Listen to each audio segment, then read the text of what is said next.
As student leaders, you want to attract and involve the coolest people on campus to your organization.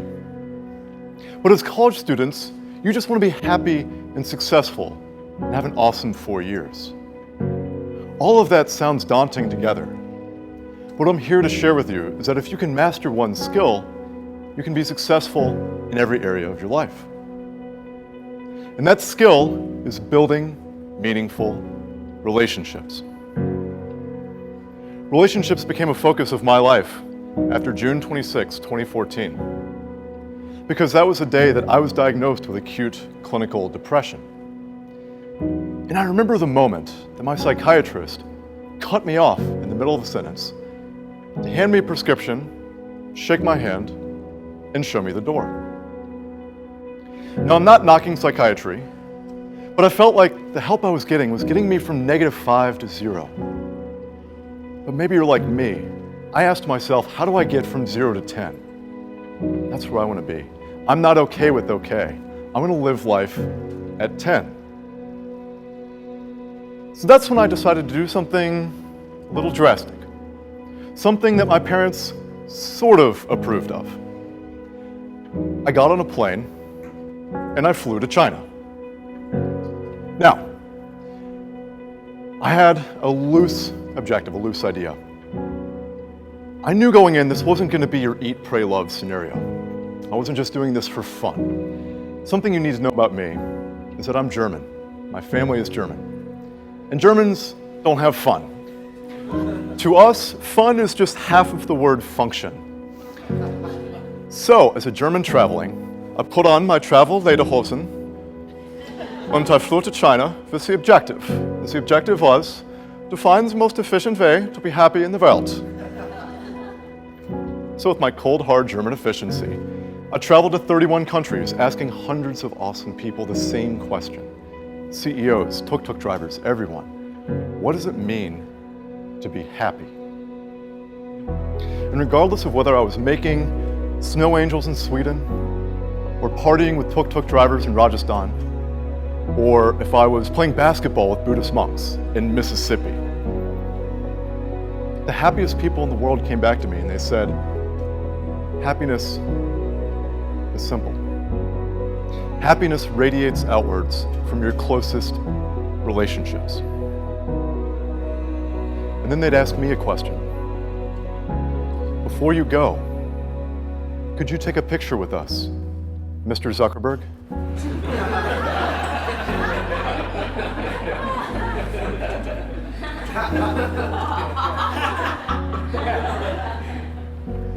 Relationships are the glue that hold together our organizations and our happiness. And this isn't just theory. This isn't just anecdotal. This isn't one German traveling and finding this. This is a near scientific fact. Because when I came back from my worldwide travels, broke, and amazingly still pale, I sat down in my little man cave and I started studying happiness online. And I stumbled upon a new subsection of psychology called positive psychology, the study of happiness in the human experience. And I stumbled upon what became my favorite scientific study of all time. It's called the Harvard Grant Study. And it started in 1938 when a group of Harvard researchers wanted to extrapolate from our human experience the #1 indicator of a happy, healthy, long life. Sex, power, money, what would it be? And they started by working with college students. And they knew they couldn't find this out in 3 years. They probably couldn't figure this out in 30 years. So this became the longest study of the human experience ever done. For 75 years, these scientists followed these college students, and they measured every decision they ever made. They measured what they did for a living. Some of these subjects became criminals, doctors, lawyers. One of them was JFK. And by studying these hundreds of people over 75 years, they finally discovered that the #1 indicator of a happy, healthy, long life, the one thing that we can all start doing in college to set the foundation for a happy, healthy, long life, is to build meaningful relationships. So friends, the reason I'm on this stage, what I want to give you today is some of that glue. Some of that glue that's going to hold together your organizations and your happiness. I want to give you some of those tools, 3 of the tools that I've discovered, spending way too much money and traveling the entire world finding this information. And you can use these tools to recruit awesome people during Rush. You can use these tools to keep them involved for the next 4 years. You can use these tools to find your next best friend, boyfriend, girlfriend. You can use these tools to ace your job interview.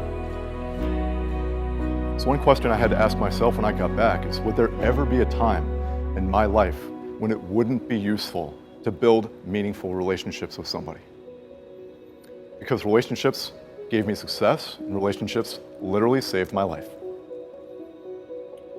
So that first tool that I want to share is listening. Active listening. I think everyone's heard of active listening. And I think for me, the problem with active listening is it sounded complicated and daunting. And I went on Forbes and I looked up every way to active listen in the world, and everyone had a different opinion. You need to say these things. You need to do these things. You need to make 85% eye contact. If you're measuring 85% eye contact, you are freaking that person out. Do not measure how long you're looking at a person. I want to make it really easy for you guys. The value of listening is just making the other person feel valued. And when you're having that conversation with the new Rush, here's the only thing I want you to remember. Try to be more interested than interesting. Try to be more interested than interesting. So, to wrap up, you guys, running out of time. But again, I wanted to share with you guys today the tools for building those meaningful relationships, because relationships are the glue that hold together your organization and your happiness. Will there ever be a time in your life when it's not useful to lay a little glue? Thank you very much.